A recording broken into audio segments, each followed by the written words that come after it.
Jay Anderson ធ្វើចិត្តធ្ងន់បីដូចជាព្រះដើរជួបចាយលើកដៃស្ពះជួបពួកអាស្នេហ៍ញយក្បាលអាយ៉ាខ្លួននៅខ្ចីប្រសម្ដីពលះធ្វើចិត្តធ្ងន់បីដូចជាព្រះដើរជួបចាយលើកដៃស្ពះជួបពួកស្នេហ៍ញយក្បាលអាយ៉ាខ្លួននៅខ្ចីប្រសម្ដីពលះ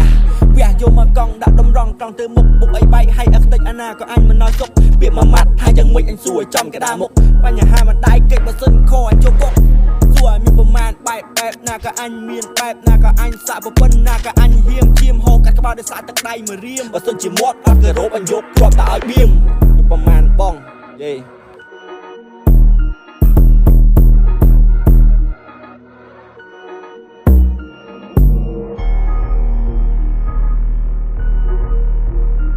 ប្រមាណបងស៊ុំម្ដងទៀតទៅប្រមាណបងស៊ុំម្ដងទៀតចង់បើប្រមាណថងយេដៃរៀងត្រង់អញយកគាត់ទៅច្រកវេទីបាលមានភ្នែកបែកអូជីកង់